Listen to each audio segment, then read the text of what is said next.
The room appeared 3 days after my wife died, and the strangest part is, it had apparently always been there.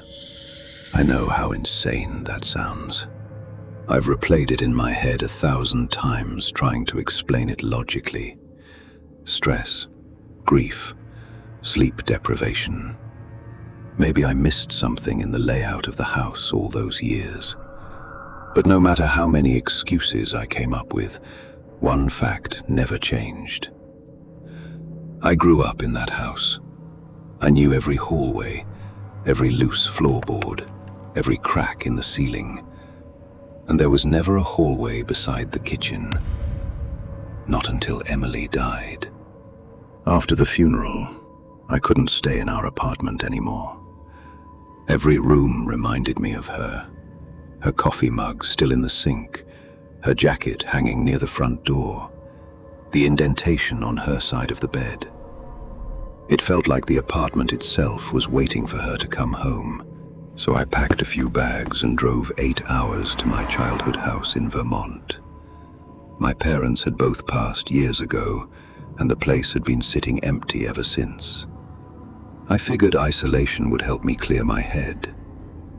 I was wrong. The first 2 nights were normal mostly. The house creaked constantly, but old houses do that. Pipes rattled in the walls. Wind scraped branches against the siding. Still, something felt off. I'd occasionally catch myself staring toward the kitchen for no reason at all. Like part of my brain expected someone to walk out from around the corner. Every time I looked, there was nothing there, just silence. Then the 3rd night happened. Around 2 a.m., the power went out during a storm. The entire house dropped into darkness so suddenly it woke me up. I remember lying there listening to rain hammer the roof while the wind screamed outside. Then I smelled something strange. Dust. Old dust. Like the air inside a sealed attic. I grabbed my phone for light and walked downstairs. At first, everything looked normal. But when I reached the kitchen, I froze. There was a hallway beside the refrigerator. Narrow, dark, completely unfamiliar. I just stood there staring at it because my brain couldn't process what I was seeing. That space should have been a wall. I knew it should have been a wall, but instead, there was this thin corridor stretching into darkness. And the worst part was how natural it looked, as if it had always belonged there. I actually convinced myself I was hallucinating. I even laughed a little. That nervous kind of laugh people make when reality stops feeling stable. But then I walked closer. My phone light hit faded floral wallpaper, old wooden trim, dust floating through the air. It was real. At the end of the hallway was a door slightly cracked open. I don't know why I opened it. Every instinct told me not to. But grief does strange things to people. Part of me almost wanted something impossible to happen. Something big enough to distract me from Emily. The room was small, maybe 10 by 10 feet. No windows. Just yellowed wallpaper and old furniture hidden beneath white sheets.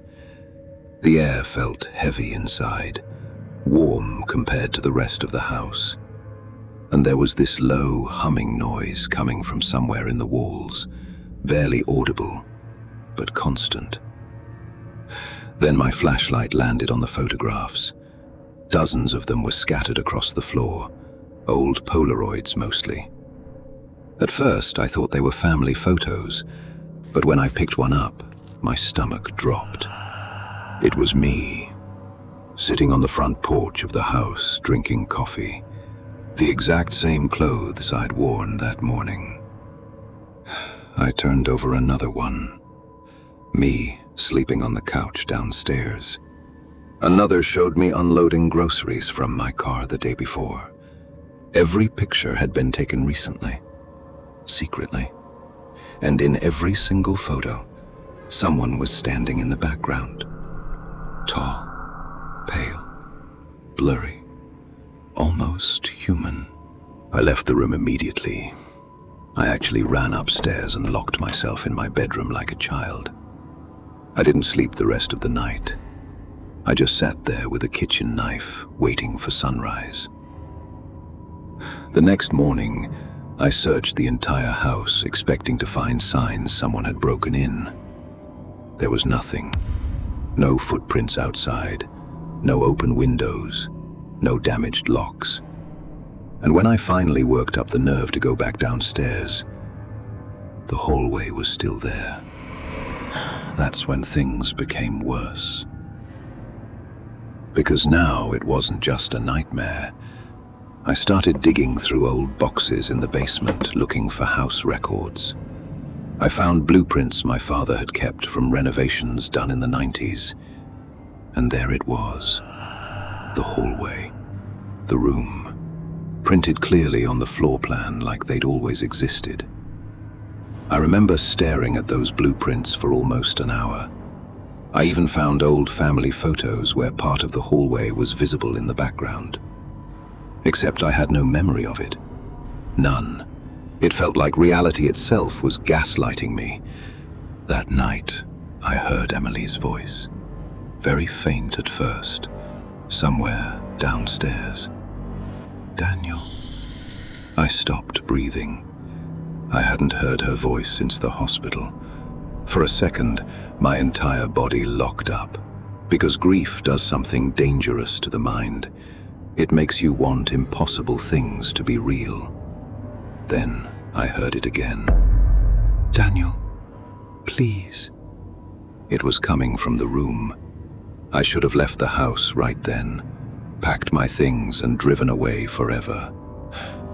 But instead, I followed the voice downstairs like an idiot. Because part of me needed it to be her, even if it made no sense. The hallway looked longer that night. I swear it had stretched farther into the darkness. The humming sound inside the walls was louder too, almost vibrating through the floorboards. The door was already open. Inside the room, the furniture sheets were gone. There was now an old couch facing the corner, and lying on the couch was Emily's cardigan, the gray one she wore almost every winter. I nearly collapsed. I walked toward it slowly, unable to think straight. I kept telling myself someone was messing with me, some sick prank. But deep down, I knew something was terribly wrong. Then the voice came again, right beside me this time. Don't turn around. It sounded exactly like her, except hollow somehow, like a recording played underwater. I turned anyway. There was nobody there. But hanging on the wall behind me was a new photograph, one that hadn't been there before. It showed me standing in the room, staring at the picture itself. The timestamp in the corner was dated 3 minutes into the future. I stumbled backwards so fast I hit the wall. And that's when I noticed something even worse. In the photo's background, the pale figure wasn't blurry anymore. It was smiling. Over the next few days, the house stopped making sense. Rooms felt slightly bigger on the inside. Doors led to the wrong places for a second before correcting themselves. Sometimes I'd walk past the kitchen and catch the hallway disappearing from the corner of my eye, only to return when I looked directly at it. And the photographs kept appearing, hundreds of them. Pictures of me sleeping, crying, standing motionless outside the room at night. Some showed moments I didn't remember at all. In several photos, I was inside the room for hours, just sitting there facing the wall. Then I found the worst picture. It showed me sitting in that couch with the pale figure standing beside me. One of its hands rested on my shoulder, almost possessively. On the back of the photo were words scratched into the film. "When you remember the room, it remembers you."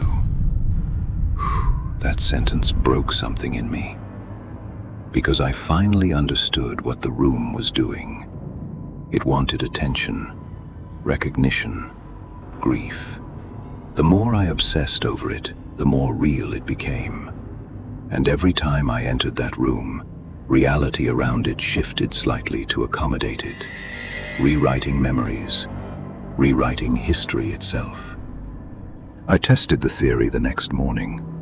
I covered the hallway entrance with a bedsheet and forced myself not to look at it all day. By evening, the humming had grown quieter. The air felt lighter. But the moment I uncovered the hallway and stared down it again, the humming returned instantly, louder than before, almost pleased. That night, Emily screamed my name from inside the room. Not softly this time. She sounded terrified, begging me for help, crying. I almost went in. God help me, I almost did. But then her voice changed mid-sentence. The crying became laughter, deep, distorted laughter that echoed through the hallway walls. And another voice joined it, then another. Dozens of voices overlapping each other in whispers. Some angry, some crying, some begging. That was the moment I realized nobody had ever escaped that room completely. I sealed it shut the next morning. I nailed plywood over the hallway entrance, dragged furniture against it, covered everything with drywall. I didn't care how insane it looked. Then I packed my car and left Vermont that same day.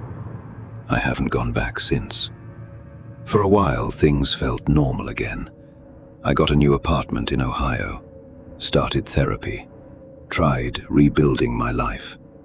And honestly, I almost convinced myself none of it had happened. Until 3 weeks ago.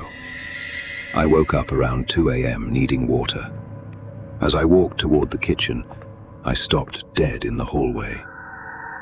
Because for just a second, I thought I saw another door at the end of it. A narrow black doorway that absolutely should not have been there. It disappeared when I turned on the light. But the next morning, I found something on my apartment floor near the kitchen wall. A thin layer of gray dust, old dust. The kind that smells like sealed rooms and rotten wallpaper. And sometimes, late at night, when the building is quiet, I can hear that low, humming sound again, inside the walls, getting a little louder every week. I don't think the room was ever inside the house. I think it was waiting for someone broken enough to notice it. Thanks for sipping tonight's tale with Haunted Brew. Don't forget to subscribe and sleep tight if you still can.